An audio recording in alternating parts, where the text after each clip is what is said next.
ಶ್ರೀ ಗುರುಭ್ಯೋ ನಮಃ. ಅಥ ವಿವಿಕ್ತಂ ಶಿಕ್ಷೇತ್. ವಿವಿಕ್ತ ರೂಪಂ ಧರ್ಮಮಪಿ ಗುರೋಃ ಸಕಾಶಾತ್ ಶಿಕ್ಷೇತ್ ಅಯಂ ಶಿಷ್ಯಃ. ಅಥ ಕಿಂ ತತ್ ವಿವಿಕ್ತತ್ವಂ ನಾಮ? ಕೈವಲ್ಯಮಿತಿ ಕಶ್ಚನ ಧರ್ಮಃ ಭಾಗವತಃ ಅತೀತೇಷು ಭಾಗೇಷು ಪ್ರತ್ಯಪಾದಿ. ಭಗವತಃ ವಿಷ್ಣೋಃ ये भोक्तृत्वादयः धर्माः तान् धर्मान् जीवः स्वस्मिन् न भावयेत्. तदेव कैवल्यमिति तत्र प्रदर्शितमस्ति.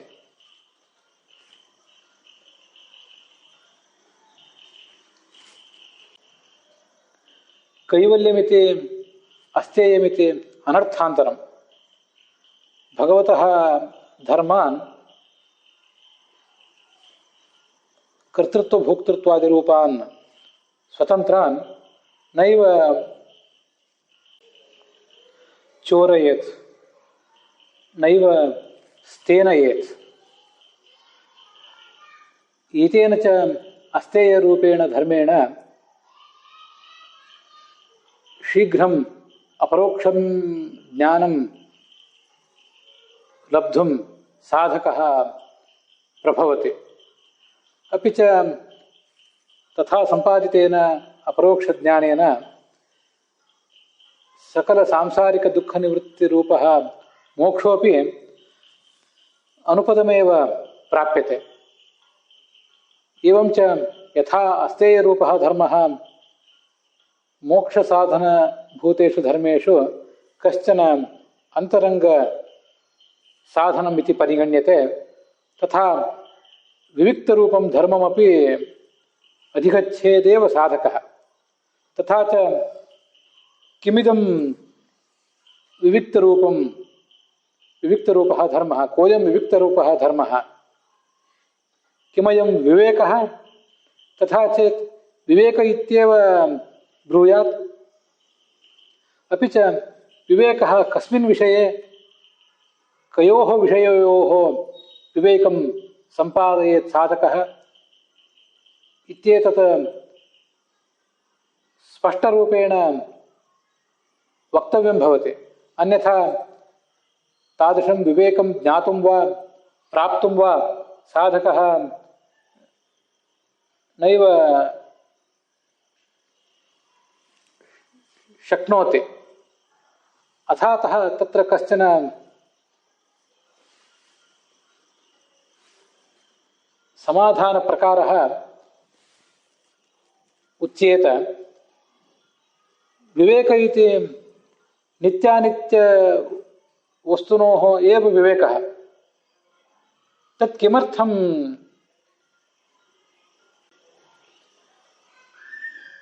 नित्यानित्यवस्तुनोः विवेकः इति वक्तव्यं भवति?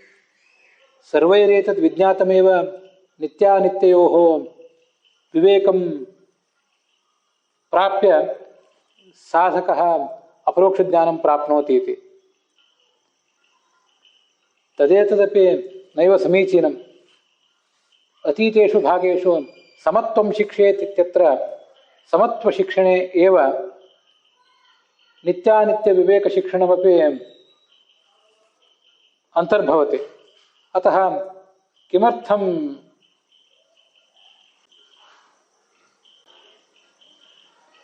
विविच्य इदं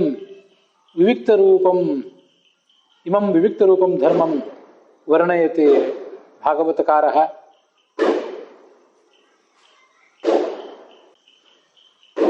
अन्ये सर्वेपि सर्वेषु व्याख्यानेष्वपि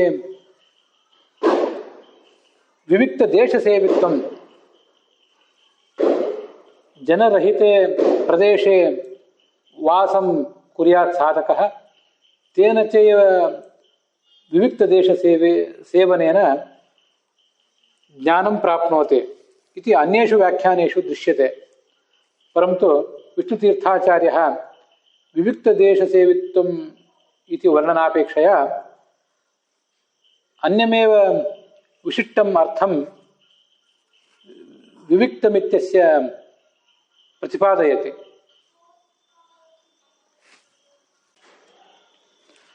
ತಾದೃಶ ಅರ್ಥಾಂತರಸ್ಯ ವಿವಕ್ಷಿತತ್ವಾತ್ ಇತ್ಯಾಹ.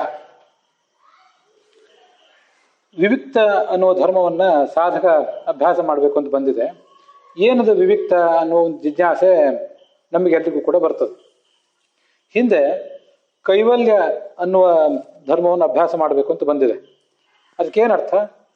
ಭಗವಂತನಲ್ಲಿ ಏನು ಮೂಲಭೂತವಾಗಿ ಕರ್ತೃತ್ವ ಮೊದಲಾದ ಗುಣಗಳಿವೆ, ಆ ಗುಣಗಳನ್ನು ಸಾಧಕ ತನ್ನಲ್ಲಿವೆ ಅಂತ ಭ್ರಮಿಸುವುದನ್ನು ಬಿಡಬೇಕು. ಸಾಮಾನ್ಯವಾಗಿ ನಾನೇ ಕರ್ತ ಅಂತ ಹೀಗೆಲ್ಲ ಸಾಧಕ ತಿಳ್ಕೊಂಡಿರ್ತಾನೆ.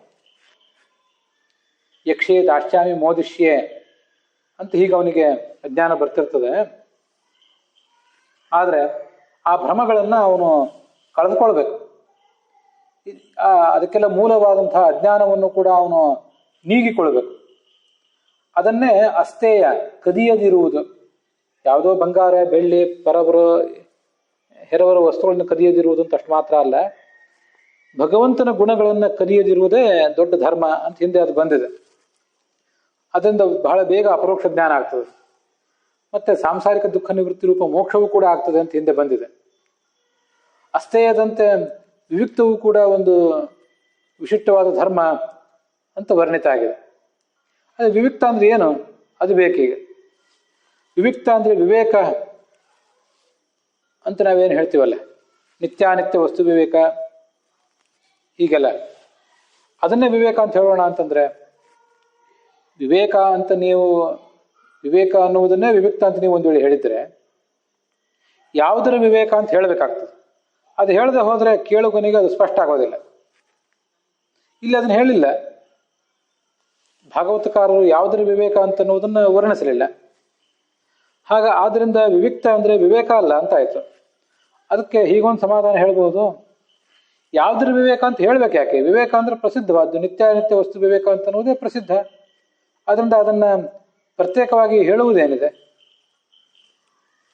ಅಂತ ಒಂದು ಸಮಾಧಾನ ಹೇಳಿಕ್ ಹೊರಟ್ರೆ ಅದೂ ಸರಿಯಲ್ಲ. ಹಿಂದೆ ಸಮತ್ವ ಶಿಕ್ಷಣದ ಬಗ್ಗೆ ನಾವು ನೋಡುವಾಗ ಅದೆಲ್ಲ ಬಂದಾಗಿದೆ. ಸಮತ್ವವನ್ನು ಕಲಿಯುವುದು ಅಂದ್ರೆ ಜೀವನದ ಎಲ್ಲ ಏರುಪೇರುಗಳಲ್ಲಿಯೂ ಕೂಡ ಸಮತ್ವವನ್ನು ಕಲಿಯುವುದು, ಏಳು ಬೀಳುಗಳಲ್ಲಿ ಸಮತ್ವವನ್ನು ಕಲಿಯುವುದು ಅಂತಲೇ ಅರ್ಥ ಆಗ್ತದೆ. ಅದು ಹಿಂದೆ ಬಂದು ಹೋಗಿದೆ. ನಿತ್ಯ ಅನಿತ್ಯ ವಸ್ತುಗಳಲ್ಲಿ ಎಲ್ಲದರಲ್ಲೂ ಕೂಡ ನಿತ್ಯ ಯಾವುದು ಅನಿತ್ಯ ಯಾವುದು ಅಂತ ತಿಳಿದು ಅದ್ರ ಬಗ್ಗೆ ಸಮಾನವಾಗಿರುವುದು ಅಂತ ಅರ್ಥ ಅಂತ ಅದು ಹಿಂದೆ ಬಂದು ಹೋಗಿದೆ. ಅದರಿಂದ ಅದು ಕೂಡ ಇಲ್ಲಿ ನಮಗೆ ಉಪಯುಕ್ತ ಅಲ್ಲ.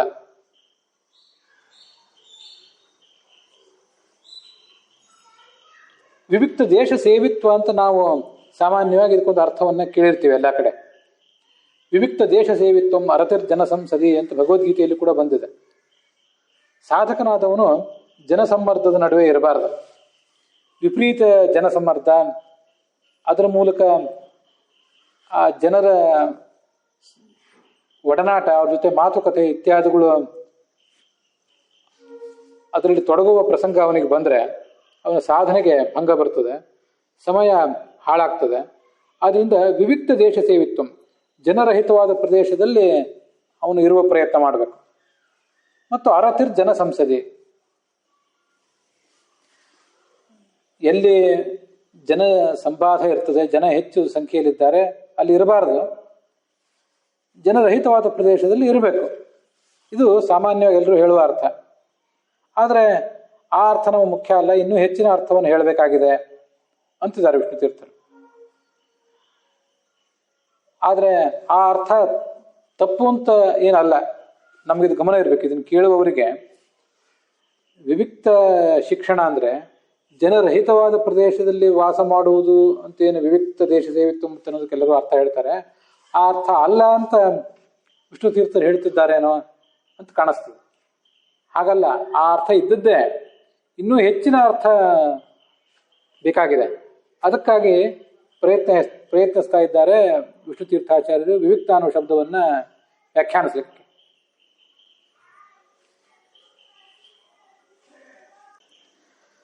ಅದರಂತೆ ನಾವೀಗ ಭಾಗವತ ಸಾರೋದ್ಧಾರ ನೋಡುವಾಗ ವಿವಿಕ್ತ ಅಂತ ಅನ್ನೋದಕ್ಕೆ ಅರ್ಥ ಬೇರೆ ಆಗಬಹುದು. ಮೂಲ ಭಾಗವತವನ್ನೇ ನೋಡ್ಲಿಕ್ಕೆ ಕೂತ್ಕೊಂಡಾಗ ಬೇರೆ ಬೇರೆ ವ್ಯಾಖ್ಯಾನಕಾರರು ಹೇಳಿದಂತೆ ಆ ಶಬ್ದಗಳನ್ನು ನಾವು ತಿಳಿದುಕೊಳ್ಳಿಕ್ಕೆ ಹೊರಟಾಗ ಅಲ್ಲಿ ಅರ್ಥ ಬೇರೆನೇ ಆಗಬಹುದು. ಭಾಗವತ ಮೊದಲಾದ ಪುರಾಣಗಳಿಗೆ ಅನೇಕ ಅರ್ಥಗಳಿರೋದ್ರಿಂದ ಅದನ್ನು ಓದುವಂತಹ ಪ್ರತಿಯೊಬ್ಬನಿಗೂ ಸಾಧಕನಿಗೂ ಕೂಡ ಅದು ಒಂದೇ ಅರ್ಥವನ್ನು ಕೊಡಬೇಕಾಗಿಲ್ಲ. ಬೇರೆ ಬೇರೆ ಅರ್ಥಗಳನ್ನ ಅದು ಕೊಟ್ಟರೂ ಭಾಗವತದ ಮಹತ್ವಕ್ಕೆ ಅದು ದ್ಯೋತಕ ಆಗ್ತದೆ. ಮತ್ತೆ ಪ್ರತಿಯೊಬ್ಬ ಸಾಧಕನೂ ಕೂಡ, ಪ್ರತಿಯೊಬ್ಬ ಓದುಗನೂ ಕೂಡ ಭಾಗವತ ಭಾರತಾದಿ ಗ್ರಂಥಗಳನ್ನು ನೋಡುವಾಗ ಅದನ್ನು ಒಂದೊಂದು ದೃಷ್ಟಿಕೋನದಿಂದ ನೋಡ್ತಿರ್ತಾನೆ. ಆದ್ರಿಂದ ಅವನಿಗೆ ಬೇರೆ ಬೇರೆ ಅರ್ಥಗಳನ್ನೇ ಅದು ಕೊಡ್ತಿರ್ತದೆ.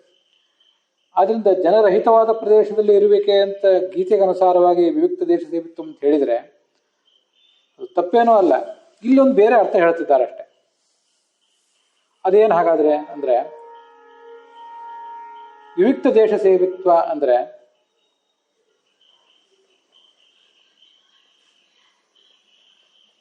ತನ್ನ ಆತ್ಮಕ್ಕಿಂತ ಭಿನ್ನವಾದ ದೇಶ ಅಂದ್ರೆ ಪ್ರದೇಶ ಅಂತ ಅರ್ಥ, ಅರ್ಥಾತ್ ಶರೀರ ಅಂತ ಅರ್ಥ. ತನ್ನ ಆತ್ಮಕ್ಕಿಂತ ಭಿನ್ನವಾದ ದೇಶದಲ್ಲಿ ವಾಸ ಮಾಡುವುದು ಅಂತ ಅದರ ತಾತ್ಪರ್ಯ. ಇದನ್ನು ಕೇಳಿದವರಿಗೆ ಅನಿಸ್ತದೆ, ಇದರಲ್ಲಿ ಏನು ದೊಡ್ಡ ಸಾಧನೆ ಇದೆ? ಎಲ್ಲರಿಗೂ ಕೂಡ ಅದಿದ್ದೇ ಇದೆ. ಎಲ್ಲರಿಗೂ ಕೂಡ ವಾಸ ಮಾಡಿಕೊಂಡಿರುವುದು ತನ್ನ ಆತ್ಮಕ್ಕಿಂತ ಭಿನ್ನವಾದ ಶರೀರದಲ್ಲಿಯೇ. ಶರೀರ ಮತ್ತು ಆತ್ಮಗಳೆರಡು ಬೇರೆ ಬೇರೆನೇ ಆಗಿವೆ. ಈ ಒಬ್ಬ ಜೀವ ಶರೀರದಲ್ಲಿ ಬಂದಿದ್ದಾನೆ ಅಂದ್ರೆ ತನಗಿಂತ ಭಿನ್ನವಾದ ಶರೀರದಲ್ಲೇ ಅವನು ವಾಸ ಮಾಡಿಕೊಂಡಿದ್ದಾನೆ. ಅದರಲ್ಲಿ ಸಾಧನೆ ಮಾಡುವುದೇನಿದೆ ಅಂತ ಒಂದು ಪ್ರಶ್ನೆ ಬರ್ತದೆ. ಅದಕ್ಕೆ ಉತ್ತರ ಏನಂದ್ರೆ, ತನಗಿಂತ ಭಿನ್ನವಾದ ಶರೀರದಲ್ಲಿ ವಾಸ ಮಾಡುವುದು ಅಂದ್ರೆ ಬರೇ ವಾಸ ಮಾಡಿಕೊಂಡು ಇರುವುದು ಅಂತ ಅರ್ಥ ಅಲ್ಲ. ವಾಸ ಮಾಡಿಕೊಂಡು ಇದ್ದೇನೆ ಎನ್ನುವುದರ ಎಚ್ಚರ ಅಂತ ಅರ್ಥ. ಅದಕ್ಕೆ ಸಾಧಕ ಈಗ ತನಗಿಂತ ಭಿನ್ನವಾದ ಶರೀರದಲ್ಲೇ ವಾಸ ಮಾಡ್ತಿದ್ರು ಕೂಡ ಅವನಿಗೆ ಅದರ ಬಗ್ಗೆ ಅರಿವಿಲ್ಲ. ಅವನ ಧೋರಣೆಗಳನ್ನು ನೋಡಿದರೆ, ಅವನ ದರ್ಪ, ಅವನ ಪ್ರವೃತ್ತಿಗಳನ್ನು ನೋಡಿದರೆ ಅವನು ಈ ಶರೀರವನ್ನು ತನಗಿಂತ ಭಿನ್ನ ಅಂತ ಪರಿಗಣಿಸಿದ್ದಾನೋ ಇಲ್ಲವೋ, ಅದ್ರ ಬಗ್ಗೆ ಅವನಿಗೆ ಎಚ್ಚರ ಇದೆಯೋ ಇಲ್ಲವೋ ಅನ್ನುವಂತೆ ಅವನು ಕಾಣಿಸ್ತಾ ಇದ್ದಾನೆ.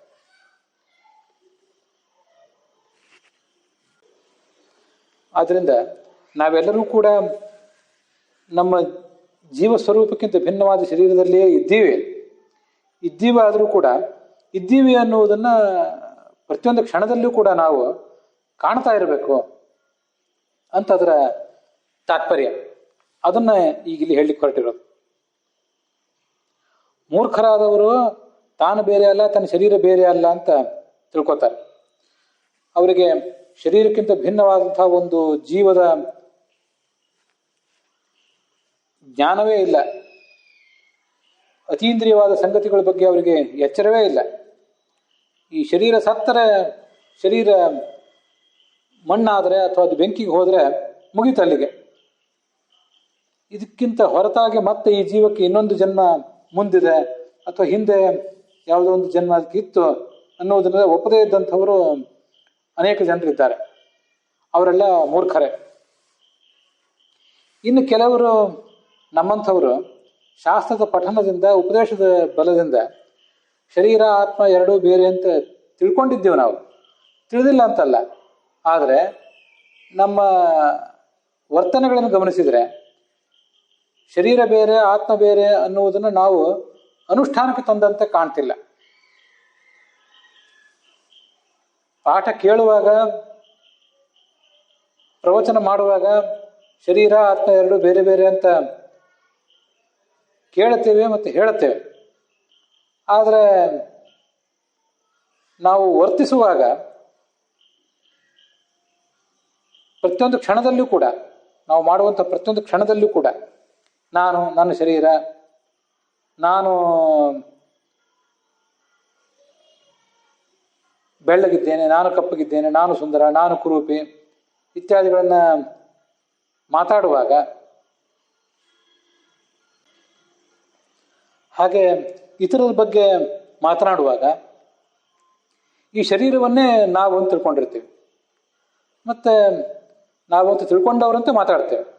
ನೀವು ಯಾರು ಅಂತ ನಮ್ಮನ್ನು ಯಾರಾದರೂ ಕೇಳಿದರೆ, ನಾವು ಇಂಥವ್ರ ಮಗ, ಇಂಥವ್ರ ಗಂಡ, ಹೆಂಡತಿ, ನಮ್ಮ ಕುಲದ ನಾಮ, ನಾವು ಈ ಜನ್ಮದಲ್ಲಿ ಮಾಡುವಂಥ ವೃತ್ತಿ, ಅದೆಲ್ಲವನ್ನು ನಾವು ಹೇಳಲಿಕ್ಕೆ ಪ್ರಾರಂಭಿಸ್ತೇವೆ. ನೀವು ಯಾರು ಅಂತ ಯಾರು ನಮ್ಮನ್ನು ಕೇಳಿದರೆ, ನಾನು ಇಂಥ ಒಬ್ಬ ಜೀವ ಅಂತ ಯಾರು ಹೇಳಲಿಕ್ಕೆ ಹೋಗೋದಿಲ್ಲ. ಯಾಕೆಂದ್ರೆ ಇಲ್ಲೊಂದು ಸಂಗತಿ ಇದೆ, ಮೂಲ ಜೀವದ ಸ್ವರೂಪದ ಪರಿಚಯವೇ ನಮಗೆ ಈಗಿಲ್ಲ. ಅದು ಅಪ್ರಾಕೃತ. ನಮಗೆಲ್ರಿಗೂ ಈಗ ಪರಿಚಯ ಇರುವುದು ನಮ್ಮ ಶರೀರದ ಬಗ್ಗೆ. ಹುಟ್ಟಿದ ನಮ್ಮ ಶರೀರವನ್ನು ನಾವು ನೋಡ್ತಾ ಬೆಳೆದಿದ್ದೇವೆ. ಮತ್ತೆ ನಮ್ಮ ಸುತ್ತಮುತ್ತಲಿರುವಂಥವರ ಶರೀರಗಳನ್ನು ಕೂಡ ನೋಡ್ತಾ ಇದ್ದೇವೆ. ಅವ್ರಿಗೆ ಹೇಗೆ ಶರೀರ ಇದೆಯೋ ಅದರೊಳಗೊಂದು ಆತ್ಮ ಇದೆಯೋ ಇಲ್ವೋ ಅನ್ನೋದ್ರ ಬಗ್ಗೆ ನಮಗೆ ಎಚ್ಚರ ಇಲ್ಲ. ಅವರ ಶರೀರದ ಜೊತೆಗೆ ನಾವು ವ್ಯವಹರಿಸೋದು. ಹಾಗೆ ನಮಗೂ ಶರೀರ ಇರೋದ್ರ ಬಗ್ಗೆ ನಮಗೆ ಅರಿವಿದೆ. ನಮ್ಮ ಶರೀರದ ಬಗ್ಗೆ ಜೊತೆಗೆ ನಾವು ವ್ಯವಹರಿಸ್ತಾ ಇದ್ದೇವೆ. ಇದು ನಮ್ಮ ಧೋರಣೆ. ಯಾರಾದ್ರೂ ಕೇಳಿದರೆ ಹೌದು, ಶರೀರಕ್ಕಿಂತ ಆತ್ಮ ಬೇರೆ ಅಂತ ಹೇಳ್ತೇವೆ. ಆದರೆ ವ್ಯವಹಾರದಲ್ಲಿ ಅದನ್ನು ಪ್ರತಿ ಕ್ಷಣದಲ್ಲೂ ತಂದಿಲ್ಲ. ಮತ್ತೆ ನಮ್ಮ ಶರೀರಕ್ಕೆ ಏನಾದರೂ ನೋವಾದರೆ ಅದಕ್ಕೆ ನಾವು ಸ್ಪಂದಿಸ್ತೀವಿ. ಸುಖ ದುಃಖಗಳಿಗೆ ಕೂಡಲೇ ನಾವು ಬಲಿ ಆಗ್ತೇವೆ. ಇವೆಲ್ಲ ಈ ಜಗತ್ತಿನಲ್ಲಿ ಕಂಡಿರುವಂಥವು. ಆದ್ದರಿಂದ 3 ಥರದ ಜನ ಇದ್ದಾರೆ ಅಂತ ತಿಳ್ಕೊಬಹುದು. ಇಲ್ಲಿ ವಿಷ್ಣು ತೀರ್ಥಾಚಾರ್ಯ ಹಾಗೆ ಹೇಳಿಲ್ಲ, ಆದರೂ ನಾನು ಅದನ್ನು ಹಾಗೆ ಹೇಳಬೇಕು ಅಂತ ಅನ್ಕೊಂಡೆ. ಒಂದು ಮೂರ್ಖರು, ತೀರಾ ಮೂರ್ಖರಾದವರು, ದೇಹಕ್ಕಿಂತ ಭಿನ್ನವಾದ ಆತ್ಮದ ಬಗ್ಗೆ ಎಚ್ಚರವೇ ಇಲ್ಲದೆ ಇದ್ದವರು, ಸ್ವರ್ಗ, ನರಕ, ದೇವರು ಇತ್ಯಾದಿ ಅತೀಂದ್ರಿಯ ಸಂಗತಿಗಳ ಬಗ್ಗೆ ಪರಿಚಯವೇ ಇಲ್ಲದೆ ಇದ್ದವರು ಕೆಲವರು. ಇನ್ನು ಕೆಲವರು ಶಾಸ್ತ್ರದ ಮೂಲಕ ಇಂಥ ಕೆಲವು ಸಂಗತಿಗಳನ್ನು ತಿಳ್ಕೊಂಡಿದ್ದಾರೆ, ಅವ್ರಿಗೆ ಗೊತ್ತಿದೆ ಅದು. ಆದರೆ ವ್ಯವಹಾರದಲ್ಲಿ, ಆಚರಣೆಯಲ್ಲಿ ಅದನ್ನು ತರಲಿಕ್ಕೆ ಆಗ್ತಿಲ್ಲ ಅವರಿಗೆ. ಇಂಥವರು ಇನ್ನು ಕೆಲವರು.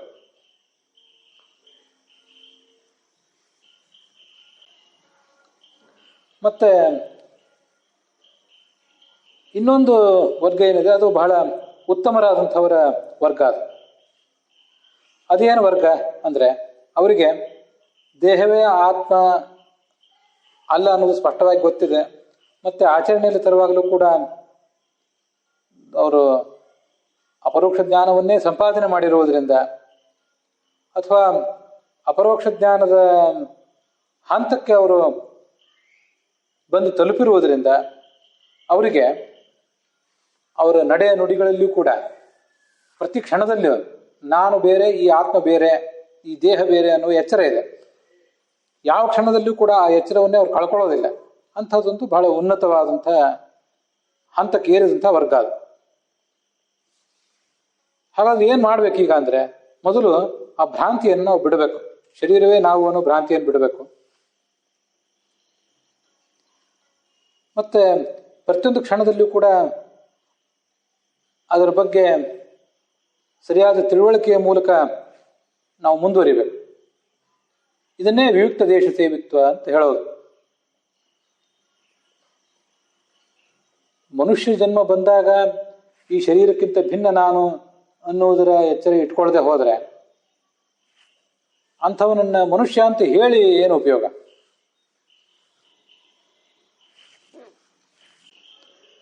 ವಿಷ್ಣು ತೀರ್ಥಾಚಾರ್ಯರು ಅಂಥವ್ರನ್ನ ಹಾಸ್ಯ ಮಾಡಿದ್ದಾರೆ.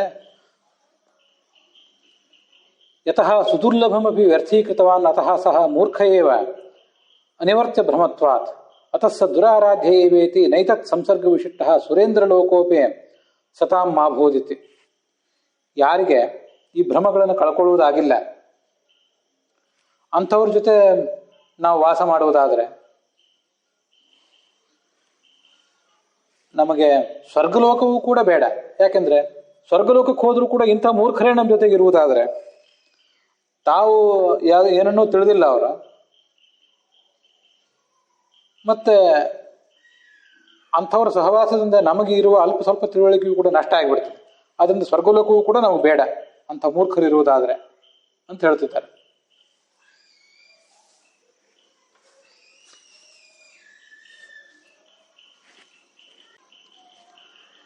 ಅಂಥ ಮನುಷ್ಯ ಅವನು ಮನುಷ್ಯ ಜನ್ಮದಲ್ಲಿ ಇದ್ರೂ ಕೂಡ ಮನುಷ್ಯ ಅಲ್ಲ, ಅವನು ಗೋಖರ, ಮನುಷ್ಯ ರೂಪದ ಕರ್ತೆ ಅವನು ಅಂತ ಅವನನ್ನ ಶಾಸ್ತ್ರ ಹಾಸ್ಯ ಮಾಡಿದೆ. ಯಸ್ಯಾತ್ಮ ಬುದ್ಧಿ ಕುಣಪೇ ತ್ರಿಧಾತುಕೆ ಸಯೇವ ಗೋಖರ ಅಂತ.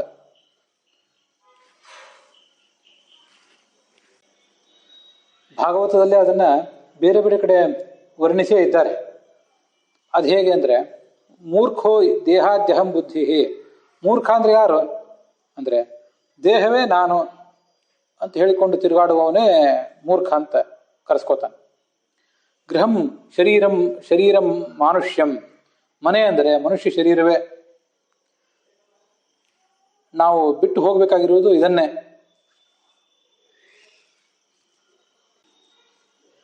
ತದೇತದ್ ಅಧಿಗಚ್ಚಂತಿ ವಿಷ್ಣೋರ್ಯತ್ ಪರಮಂ ಪದಂ ಅಹಂ ಮಮೇತಿ ದೌರ್ಜನ್ಯಂ ನಯೇಷಾಂ ದೇಹ ಗೇಹಜಂ. ಇದು 12ನೇ ಸ್ಕಂದದಲ್ಲಿ ಮುಂದೆ ಬಂದಿರುವಂತಹ ಒಂದು ಮಾತು. ಶರೀರ, ಮನೆ ಮೊದಲಾದ ಎಲ್ಲ ವಸ್ತುಗಳಲ್ಲೂ ಕೂಡ ನಾನು ನನ್ನದು ಅನ್ನುವಂಥ ದುರಭಿಮಾನ ಇಲ್ಲದೇ ಇದ್ದವರಿಗೆ ಆ ಭಗವಂತನ ಸರ್ವೋತ್ತಮವಾದ ಸ್ವರೂಪವನ್ನ ತಿಳಿಲಿಕ್ಕೆ ಸಾಧ್ಯ ಆಗ್ತದೆ. ತದೇತದಿತಿ ಮನ್ಯಂತೆ ಅನಿರ್ದೇಶ್ಯಂ ಪರಂ ಸುಖಂ ಅಂತ ಕಾಠಕ ಉಪನಿಷತ್ತಿನ ಒಂದು ಮಾತಿದೆ. ಅದಕ್ಕನುಸಾರವಾಗಿ ಅವರು ಆ ಭಗವಂತನ ಸ್ವರೂಪವನ್ನ ತಿಳಿತಾರೆ. ಯಾರಿಗೆ ಈ ದುರಭಿಮಾನ ಇಲ್ಲವೋ ಅವರಿಗೆ ಇದು ತಿಳಿತದಂತ. ಅದೇನು ಕಾಠಕ ಉಪನಿಷತ್ತಿನ ಮಾತು, ಪೂರ್ಣ ಮಾತು ಅಂದ್ರೆ, ತದೇತದಿತಿ ಮನ್ಯಂತೆ ಅನಿರ್ದೇಶ್ಯಂ ಪರಂ ಸುಖಂ ಕಥಂ ನು ತದ್ವಿಜಾನೀಯಾಂ ಕಿಮು ಭಾತಿ ನ ಭಾತಿ ವಾ. ಆ ಕಾಠಕೋಪನಿಷತ್ತಿನ ಪೂರ್ಣವಾದ ಅರ್ಥವನ್ನ ಸ್ವಯಂ ವಿಷ್ಣು ತೀರ್ಥಾಚಾರ್ಯರು ಕೂಡ ತಮ್ಮ ವ್ಯಾಖ್ಯಾನದಲ್ಲಿ ವಿವರಿಸಿಲ್ಲ. ಪುರಾಣಿಕಾಚಾರ್ಯರು ಕೂಡ ಪೂರ್ಣವಾಗಿ ಅದನ್ನ ಹೇಳಲಿಲ್ಲ. ಈ ಬ್ರಹ್ಮನ ಸ್ವರೂಪವನ್ನ ಇದು ಹೀಗೆ ಇದೆ ಅಂತ ತಿಳಿಸ್ಲಿಕ್ಕೆ ಸಾಧ್ಯ ಇಲ್ಲ ಅಂತ ಹೀಗೆ ಸ್ವಲ್ಪ ಮಾತ್ರ ಅಲ್ಲಿ ಬಂದಿದೆ. ಅದನ್ನ ಈ ಕಾಠಕೋಪನಿಷತ್ತಿಗೆ ಭಾಷ್ಯ ಮತ್ತು ಅಲ್ಲಿರುವಂಥ ಟಿಪ್ಪಣಿಗಳಿಗೆ ಅನುಸಾರವಾಗಿ ಅರ್ಥ ಹೇಳುವ ಪ್ರಯತ್ನ ಮಾಡಿದ್ದೇನೆ. ಮುಖ್ಯವಾಗಿ ರಾಘವೇಂದ್ರ ಸ್ವಾಮಿಗಳ ಖಂಡಾರ್ಥವನ್ನ ನೋಡಬೇಕು. ತತ್ ಏತತ್ ಇತಿ ಮನ್ಯಂತೆ ಅನಿರ್ದೇಶ್ಯಂ ಪರಂ ಸುಖಂ. ಈ ಭಗವಂತನ ಸುಖ ಏನಿದೆ ಅದು ಅನಿರ್ದೇಶ್ಯ. ಭಗವಂತ ಸತ್ಯಂ ಜ್ಞಾನಂ ಅನಂತಂ ಬ್ರಹ್ಮ ಅಂತ ಹೇಳುವಂತೆ ಅವನು ಸುಖ ಸ್ವರೂಪ, ನಮಗಿದು ಗೊತ್ತಿದೆ. ಆದರೆ ನಮ್ಮ ಸುಖದ ಅರಿವು ನಮಗಾಗ್ತದೆ. ನಾವು ಸುಖ ಸ್ವರೂಪರೇ. ಮುಕ್ತಿಗೆ ಹೋದ್ಮೇಲೆ ಆ ಸುಖವನ್ನು ನಾವು ಅನುಭವಿಸ್ಲಿಕ್ಕೆ ಪ್ರಾರಂಭಿಸ್ತೀವಿ. ಸಂಸಾರದಲ್ಲಿ ನಮಗೆ ಆ ಸುಖದ ಪೂರ್ಣ ಆವಿಷ್ಕಾರ ಆಗದೆ ಹೋದ್ರೂ ಮುಕ್ತಿಗೆ ಹೋದಾಗ ಆಗ್ತದೆ. ನಮ್ಮ ಸುಖ ನನ್ನ ಸುಖ ನಮಗೆ, ನಿಮ್ಮ ಸುಖ ನಿಮಗೆ, ಹೀಗೆ. ಇಷ್ಟಾದರೂ ಕೂಡ ಭಗವಂತನ ಸುಖ ಎಂಥದ್ದು ಅನ್ನೋದು ನಮಗೆ ಮುಕ್ತಿಗೆ ಹೋದ್ಮೇಲೂ ಗೊತ್ತಾಗೋದಿಲ್ಲ. ಅದಕ್ಕೆ ಅದನ್ನ ಅನಿರ್ದೇಶ್ಯಂ ಅಂತ ಹೀಗೆ ಹೇಳಿರೋದು.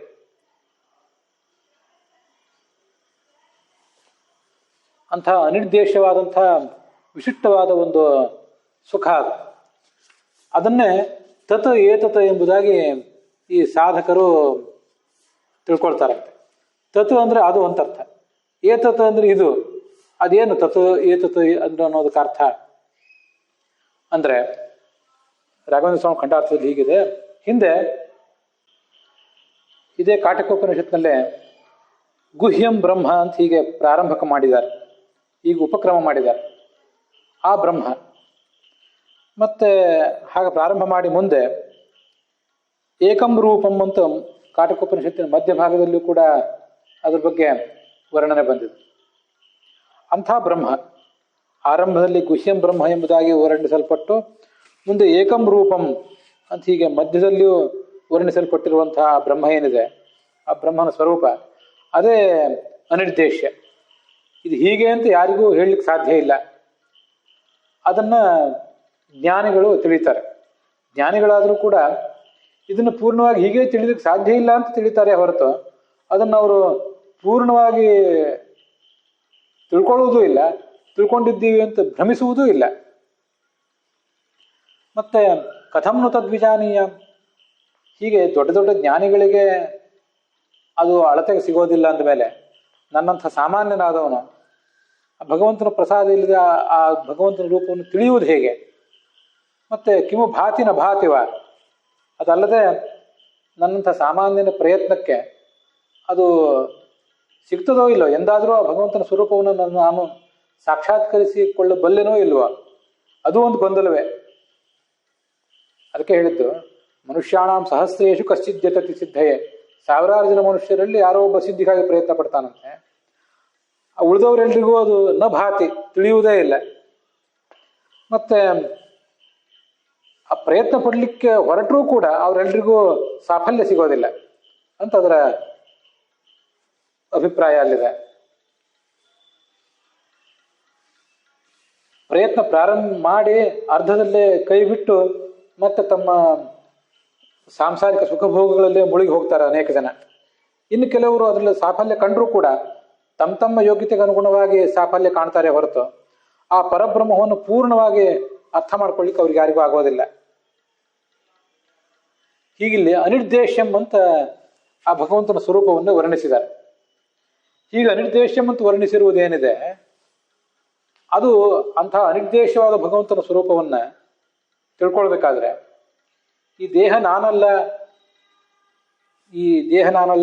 ಈ ಮನೆ ನನ್ನದಲ್ಲ, ದೇಹ ನಾನಲ್ಲ ನನ್ನದೂ ಅಲ್ಲ, ಮನೆ ನಾನಲ್ಲ ಮನೆ ನನ್ನದೂ ಅಲ್ಲ ಅನ್ನುವಂಥ ಎಚ್ಚರ ಇದ್ದವನೇ ಆ ಭಗವಂತನ ಸ್ವರೂಪವನ್ನು ತಿಳಿತಾನೆ ಅಂತ ಶಾಸ್ತ್ರ ಎಚ್ಚರಿಸಿದೆ. ಅದು ವಿಷ್ಣು ತೀರ್ಥಾಚಾರ್ಯರಿಗೆ ಅಲ್ಲಿ ನೆನಪಾಗಿದೆ. ಭಗವಂತನ ಸ್ವರೂಪ ಅನಿರ್ದೇಶ್ಯ ಅಂತ ಹೇಳುವ ಮೂಲಕ ಮತ್ತದು ತಿಳಿತದೋ ಇಲ್ಲೋ, ಬಹಳ ಕಷ್ಟ ಅದನ್ನು ತಿಳ್ಕೊಳ್ಳೋದು. ಸಾಮಾನ್ಯರಿಗೆ ಅದು ತಿಳಿಲಿಕ್ಕಿಲ್ಲ. ಭಗವಂತನ ಜ್ಞಾನವನ್ನು ಪಡೆಯುವ ಪ್ರಯತ್ನದಲ್ಲಿರುವ ಸಾಧಕನು ಕೂಡ ನನ್ನ ಗತಿ ಏನು, ನಾನು ಇದನ್ನು ತಿಳ್ಕೋತೀನೋ ಇಲ್ವೋ ಅಂತ ಮಾಡಿರುವ ಉದ್ಗಾರಗಳನ್ನ ಯಾಕೆ ವಿಷ್ಣು ತೀರ್ಥಾಚಾರ್ಯರು ನಮ್ಮ ಎದುರಿಗೆ ಇಡ್ತಾ ಇದ್ದಾರೆ ಅಂದರೆ, ಭಗವಂತನ ಜ್ಞಾನಕ್ಕಾಗಿ ಹಂಬಲಿಸುವುದು ಅಷ್ಟು ಸುಲಭದ ಸಂಗತಿ ಅಲ್ಲ, ಅದರಲ್ಲಿ ಯಶಸ್ಸು ಸಿಗುವುದು ಅಷ್ಟು ಸಾಮಾನ್ಯ ಸಂಗತಿ ಅಲ್ಲ. ಸಕಲ ಸಾಂಸಾರಿಕ ಚಿಂತೆಗಳನ್ನು ಬದಿಗೊತ್ತಿ ಇದರಲ್ಲಿ ಪ್ರಯತ್ನ ಪಟ್ಟವರಿಗೂ ಕೂಡ ಸಾಫಲ್ಯ ಸಿಗ್ತದೆ ಅಂತಿಲ್ಲ. ಹಾಗಿದ್ದಾಗ ನೀವು ನಾನೇ ದೇಹ ಅಥವಾ ನನ್ನದೀ ದೇಹ, ನನ್ನದೀ ಮನೆ, ನನ್ನ ಹೆಂಡತಿ, ನನ್ನ ಗಂಡ ಅಂತ ಯಾರು ಮೋಹದಲ್ಲಿ ಮುಳುಗಿದ್ದೀರಿ ಅಂಥವರಿಗೆ ಅನಿರ್ದೇಶವಾದ ಆ ಸುಖ ಸ್ವರೂಪವಾದ ಆ ಬ್ರಹ್ಮ ತಿಳಿಯುವುದು ಹೇಗೆ? ಆದ್ದರಿಂದ ನೀವು ಎಚ್ಚೆತ್ತುಕೊಳ್ಳಿರಿ ಅಂತ ದಾಸರು ವಿಷ್ಣು ತೀರ್ಥಾಚಾರ್ಯರು ತಿಳಿಸಬೇಕಾಗಿದೆ. ಅದಕ್ಕಾಗಿ ಈ ಕಾಟಕದ ಮಾತನ್ನು ಉಪಯೋಗ ಮಾಡಿಕೊಂಡಿದ್ದಾರೆ ಅಂತ ಕಾಣಿಸ್ತದೆ. ಕೊನೆಗೆ ಭಾಗವತ ತಾತ್ಪರ್ಯದಲ್ಲಿ ಬಂದಿರುವಂತಹ ಒಂದು ಮಾತು ನನಗೆ ನೆನಪಿಗೆ ಬರ್ತದೆ. ಅದಕ್ಕೆ ಮೂಲಭೂತವಾಗಿ ಭಾಗವತದ ಶ್ಲೋಕನೂ ಒಂದಿದೆ. ಯದಾ ರಹಿತಮಾತ್ಮಾನಂ ಭೂತೇಂದ್ರಿಯ ಗುಣಾಶಯೈ ಸ್ವರೂಪೇಣ ಮಯೋಪೇತಂ ಪಶ್ಯನ್ ಸ್ವರಾಜ್ಯ ಮೃಚ್ಛತಿ ಅಂತ. ಆ ಭಾಗವತದ ಶ್ಲೋಕದ ಅರ್ಥವನ್ನ ಭಾಗವತ ತಾತ್ಪರ್ಯದಲ್ಲಿ ಹೇಳ್ತಾರೆ. ತ್ಯಕ್ವಾ ದೇಹಾಧ್ಯಾತ್ಮಭಾವಂ ಜೀವರೂಪೇ ಹೃದಯ ಸ್ಥಿತೆ ದೃಷ್ಟ್ವಾತ್ಮಭಾವಂ ತಂ ಚಾಪಿ ಹರಿಪಾದಾಬ್ಧ ಸಂಸ್ಥಿತಂ ಯದಾ ಪಶ್ಯತ್ಯಾಪರೋಕ್ಷ ತದಾ ಮುಕ್ತಿ ಮುಪೈತ್ಯಸೌ ಅಂತ. ದತ್ತಾತ್ರೇಯ ಯೋಗದ ಮಾತಿದು. ದತ್ತಾತ್ರೇಯ ರೂಪಿಯಾದ ಭಗವಂತ ಯೋಗಶಾಸ್ತ್ರವನ್ನೇನು ರಚಿಸಿದ್ದಾನೆ, ಯೋಗೇಶನಾದವನು, ಅವನು ಹೇಳುವಂಥ ಒಂದು ಮಾತು.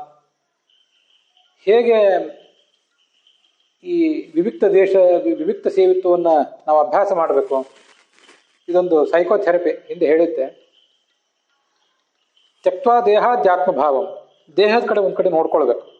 ಒಂದ್ಸರಿ ನಾವೆಲ್ಲರೂ ಕೂಡ ಕಣ್ ತೆಗೆದು ನೋಡಬೇಕು. ಸ್ವಸ್ಥವಾದ ಆಸನದಲ್ಲಿ ಕೂತ್ಕೊಂಡು ದೇಹದ ಕಡೆ ನೋಡಬೇಕು. ನಾನು ಈ ದೇಹವಲ್ಲ, ನಾನು ಈ ಇಂದ್ರಿಯಗಳಲ್ಲ, ಹೊರಗೆ ಕಾಣುವ ಈ ದೇಹ ಇತ್ಯಾದಿಗಳು ಯಾವುದೋ ನಾನಲ್ಲ ಅಂತ ತಿಳ್ಕೊಳ್ಬೇಕು. ನಾನು ಅದನ್ನು ಹಿಂದೆ ಹೇಳಿದ್ದೆ. ಸಾಧ್ಯ ಆದರೆ ದೇಹದೊಳಗೆ ನಾವೀಗಿದ್ದೀವಲ್ಲ, ಆ ದೇಹದಿಂದ ನಾವು ನಮ್ಮ ದೇಹದಿಂದ ಹೊರಗೆ ಬಂದಂತೆ ಕಲ್ಪಿಸ್ಕೊಳ್ಬೇಕು. ನಾವು ನಮ್ಮ ಮನೆಯಿಂದ ಹೊರಗೆ ಬಂದು ಮನೆಯನ್ನು ನೋಡ್ತೇವಲ್ಲ, ಬೇಕಾದಾಗ ಮನೆ ಒಳಗೆ ಹೋಗ್ತೀವಿ, ಬೇಕಾದಾಗ ಮನೆ ಹೊರಗೆ ಬರ್ತೇವೆ, ಮನೆಯನ್ನು ನೋಡಿ ಬರ್ತೇವೆ, ನೋಡ್ತಾ ಸುತ್ತಮುತ್ತಲೆಲ್ಲ ಓಡಾಡ್ತೇವೆ, ಹೊರಗಿಂದ ಹೇಗಿದೆ ಅಂತ ನೋಡ್ತೇವೆ. ಹಾಗೆ ಇದನ್ನು ಕಲ್ಪಿಸ್ಕೊಳ್ಬೇಕು. ನಮ್ಮ ದೇಹದಿಂದ ನಾವು ಹೊರಗೆ ಬರ್ತಾ ಇದ್ದೇವೆ, ಆ ದೇಹ ಇಂಥ ಒಂದು ತಂದೆ ತಾಯಿಯಿಂದ ಹುಟ್ಟಿದ್ದು, ಇಂಥವ್ರಿಗೆ ಅದು ಹೆಂಡತಿ, ಇಂಥವ್ರಿಗೆ ಗಂಡ ಇತ್ಯಾದಿ ಅನೇಕ ಭೌತಿಕ ಲಕ್ಷಣಗಳು ಅದಕ್ಕಿವೆ. ಆ ದೇಹ ನಾನಲ್ಲ, ಅದರೊಳಗೆ ನಾನು ಇದ್ದೇನೆ ಅಷ್ಟೇ. ಮುಂದೆ ನಾನು ಇದರಲ್ಲಿ ಇರೋದಿಲ್ಲ, ಹಿಂದೆ ಇದರಲ್ಲಿ ಇರಲಿಲ್ಲ ಅನ್ನೋ ಎಚ್ಚರ ಮಾಡ್ಕೋಬೇಕು. ಮತ್ತೆ ಆ ದೇಹದ ಒಳಗೆ ನಾನಿದ್ದೇನೆ, ಏನು ಜೀವ ಇದ್ದೇನಲ್ಲ, ನನ್ನ ಹೃದಯದಲ್ಲಿ ಪರಮಾತ್ಮ ಇದ್ದಾನೆ ಅಂತ ತಿಳ್ಕೊಳ್ಬೇಕು. ನಾನು ಆ ಬಿಂಬರೂಪನಾದ ಪರಮಾತ್ಮನ ಪ್ರತಿಬಿಂಬ ಮಾತ್ರನಾಗಿದ್ದೇನೆ. ಮತ್ತೆ ಆ ಪರಮಾತ್ಮನ ಪಾದಕಮಲದಲ್ಲಿ ನಾನಿದ್ದೇನೆ. ಹರಿಪಾದಾಬ್ಜ ಸಂಸ್ಥಿತಂ. ನನ್ನ ಹೃದಯದಲ್ಲಿ ಪರಮಾತ್ಮ ಇದ್ದಾನೆ, ಅವನ ಪಾದಕಮಲದಲ್ಲಿ ನಾನಿದ್ದೇನೆ ಅಂತ ಹೀಗೆ ಚಿಂತನೆ ಮಾಡ್ತಾ ಹೋಗ್ಬೇಕು. ಈ ಧ್ಯಾನವನ್ನು ನಿರಂತರವಾಗಿ ಮಾಡ್ತಾ ಹೋದ್ರೆ ಈ ದೇಹ ನಾನಲ್ಲ, ಈ ದೇಹ ನನ್ನದಲ್ಲ ಅನ್ನುವುದು ಈ ಅನುಸಂಧಾನ ಮನಸ್ಸಿನಲ್ಲಿ ಬೇರೂರ್ತಾ ಹೋಗ್ತದೆ ಕ್ರಮವಾಗಿ. ಇದು ಪರೋಕ್ಷ ಜ್ಞಾನ ದೃಢವಾಗಿ ಧ್ಯಾನದ ಮೂಲಕ ಅದು ಮತ್ತಷ್ಟು ದೃಢ ಆಗಿ ಕೊನೆಗೊಂದು ಬಾರಿ ಮಾನಸಾಪರೋಕ್ಷ ಆಗ್ತದೆ. ಆ ಮಾನಸಾಪರೋಕ್ಷವನ್ನು ಕಿತ್ತೊಗೆದು ಕೊನೆಗೆ ಸ್ವರೂಪಾಪರೋಕ್ಷವನ್ನು ಪಡಿತಾನೆ ಸಾಧಕ. ನಾನು ಈ ದೇಹ ಅಲ್ಲ ಅನ್ನುವುದನ್ನ ಸ್ವರೂಪದ ಕಣ್ಣಿನಿಂದ ನೋಡ್ತಾನೆ. ಈಗ ಶಾಸ್ತ್ರದ ತಿಳುವಳಿಕೆಯಿಂದ ನಾವು ನೋಡ್ತಿದ್ದೇವೆ ಅಷ್ಟೇ. ಇದನ್ನ ಮುಂದುವರಿಸಿ ಸಾಧನೆಯನ್ನು ಬಲಗೊಳಿಸ್ತಾ ಹೋಗಿ ಅದನ್ನೇ ಪ್ರಬಲವನ್ನಾಗಿ ಮಾಡಿಕೊಂಡು ಅಪರೋಕ್ಷವಾಗಿ ನೋಡ್ಬೇಕಂತೆ. ಇದಾ ಪಶ್ಯತ್ಯಾಪರೋಕ್ಷಾತ್. ಸ್ವರೂಪದ ಕಣ್ಣಿನಿಂದ, ಮನಸ್ಸಿನ ಕಣ್ಣಿನಿಂದ ನೋಡಿ ಮುಂದೆ ಸ್ವರೂಪದ ಕಣ್ಣಿನಿಂದ ನಾನು ಈ ದೇಹವಲ್ಲ, ನನ್ನೊಳಗೆ ಪರಮಾತ್ಮ ಇದ್ದಾನೆ, ಆ ಪರಮಾತ್ಮನ ಪಾದಕಮಲದಲ್ಲಿ ನಾನಿದ್ದೇನೆ ಅಂತ ಹೀಗೆ ತಿಳಿದುಕೊಂಡ್ರೆ ತದಾ ಮುಕ್ತಿ ಉಪಯುಕ್ತಸೋ. ಭಗವಂತನ ಪಾದವನ್ನು ಆವಾಗ ಅವನು ತಲುಪ್ತಾನೆ ಅಂತ ಹೀಗೆ ಅಲ್ಲಿ ಬಂದಿದೆ. ಅದಕ್ಕಾಗಿ ಇಂಥ ಒಂದು ಅಭ್ಯಾಸವನ್ನು ಸ್ವಸ್ಥನಾಗಿ ಒಂದು ಸುಖಾಸನದಲ್ಲಿ ಕೂತ್ಕೊಂಡು ನಮ್ಮ ದೇಹದಿಂದ ನಾವು ಹೊರಗೆ ಬಂದಂತೆ, ಆ ದೇಹ ನಾವಲ್ಲ, ದೇಹ ಹಿಂದೆ ನನಗೆ ಇರಲಿಲ್ಲ, ಇದು ಮುಂದೆಯೂ ಇರೋದಿಲ್ಲ, ನಾನು ಬೇರೆ ಒಬ್ಬ ಆತ್ಮ ಆಗಿದ್ದೇನೆ, ನನ್ನ ಹೃದಯದಲ್ಲಿ ಪರಮಾತ್ಮ ಇದ್ದಾನೆ, ಅವರ ಪಾದಕಮಲದಲ್ಲಿ ನಾನು ಕೂತ್ಕೊಂಡಿದ್ದೇನೆ, ಅವನು ನನಗೆ ಯಾವತ್ತೂ ಕೂಡ ರಕ್ಷಕನಾಗಿದ್ದಾನೆ. ದತ್ತ, ಕೃಷ್ಣ, ಕಪಿಲ, ವೇದವ್ಯಾಸಾದಿ ರೂಪನಾದ ಭಗವಂತ ನಮಗೆ ರಕ್ಷಕನಾಗಿದ್ದಾನೆ. ಅವನು ಈ ಜ್ಞಾನವನ್ನು ನಮಗೆ ಕೊಡ್ತಾ ಇದ್ದಾನೆ. ಅವನು ಕಾಟಕೋಪನಿಷತ್ತು ಹೇಳಿದಂತೆ ಪರಮ ಸುಖ ಸ್ವರೂಪ. ಅವನ ಸುಖ ಸ್ವರೂಪವನ್ನು ಹೀಗೆ ಅಂತ ಯಾರು ಸ್ಪಷ್ಟವಾಗಿ ತಿಳಿದವರಿಲ್ಲ, ತಿಳಿಸಿದವರೂ ಇಲ್ಲ. ಅವನ ಅನುಗ್ರಹದಿಂದಲೇ ಸ್ವಲ್ಪ ಆದರೂ ನನಗಿದು ತಿಳಿಯಿತು. ಉಳಿದವರು ಯಾರು ಇದು ತಿಳಿತದೋ ಇಲ್ವೋ, ಹೊಳಿತದೋ ಇಲ್ವೋ ಅಂತ ಚಡಪಡಿಸ್ತಾ ಇದ್ರಲ್ಲ. ಆದರೆ ನನಗೆ ಅವನ ಅನುಗ್ರಹದಿಂದ ಇದು ಸ್ವಲ್ಪ ತಿಳಿಯಿತು, ಸ್ವಲ್ಪ ಹೊಳೆಯಿತು ಅಂತ ಭರವಸೆ ಆವಾಗ ನಮಗೆ ಬರ್ತದೆ. ಅಂಥ ಒಂದು ಸಂತೋಷನೂ ನಮಗಾಗ್ತದೆ. ಹೀಗಿದೊಂದು ರೀತಿಯಾದಂಥ ಸೈಕೋಥೆರಪಿ. ಅದನ್ನು ಈ ನಾನು ಹೇಳಿದ ಭಾಗವತ ತಾತ್ಪರ್ಯದ ಶ್ಲೋಕ ವಿಷ್ಣು ತೀರ್ಥಾಚಾರ್ಯ ಹೇಳಿಲ್ಲದೆ ಇರಬಹುದು, ಆದರೆ ನಾವು ನಿತ್ಯ ಮಾಡಬೇಕಾದಂಥ ಒಂದು ಅನುಸಂಧಾನ ಇದು. ಅದನ್ನು ಹೇಳಿದ್ದೇನೆ. ಅದರ ಜೊತೆಗೆ ಇವತ್ತಿನ ಈ ಭಾಗ ಸಮಾಪ್ತವಾಗಿದೆ.